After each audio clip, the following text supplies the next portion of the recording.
பார்த்தீங்களா? ஒரு ஆள் படுத்துருக்கான்னு நினச்சிக்காதீங்க. பின்னாடி பார்த்தீங்களா போட்டிக்கு அவனும் மேலே ஏறி தான் படுத்திருக்கான். அம்மா மடி மெத்த இல்லையா? கிச்சனில் வந்து நான் சமைக்க வந்தால் கூட என் மடியில் உட்காந்துக்குவீங்க. என்னடா பார்த்தீங்களா? கையை உண்டு கடி கடி கடி கடி கொடு, என்கிட்ட கொடு. இந்த கையை நான் தான் கடிப்பேன், அவனுக்கு கொடுக்கக்கூடாது. அப்படி தானே?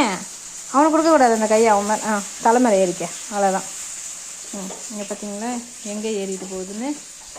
அவன் ஏறிட்டான். நீனு இறங்கி போயிடு. அவன் போயிட்டான். நீங்கள் 2 பேரும் போட்டி தானே போடுறீங்க. அவன் இறங்கிட்டான், நீனு இறங்கிடு. இறங்குறியா? நீ குட் பாய்ன்னு நினைக்கிறேன். நீ குட் பாய் தானே? ரெண்டுமே மேலே ஏறி உட்காந்துருச்சு. பார்க்குறா பாரு. ஐயோ இவ திட்டுவாளா நம்மளை? ஐயோ உன்னை திட்ட மாட்டாங்க சரியா? நீ அமைதி பிள்ளை, அதனால திட்ட மாட்டாங்க. நானே மீன் பொறிக்கிறாடா. ஏறி பார்ப்போம். இறங்கு மீன். ஆமாம் நான் தான்பா மீன் குழம்பு வச்சேம்மா. சொல்லுமா. யாரும் நம்ப மாட்டேங்கிறாங்க. நான் பட்டு தூங்குறேன், நான் சமைக்காமல் எல்லோரும் சொல்கிறாங்க. நீ சொல்லுமா. நான் தானே ஆனங்காச்சினேன். நான் தான் ஆனங்காச்சினேன். என்னது சிக்கன் ஆகுது, மீன் பொறிக்கல? ஓகே, குழந்தைங்களுக்கு சிக்கனு, எங்களுக்கு மீன், நெத்திலி ஃபிஷ்ஷு பாருங்க.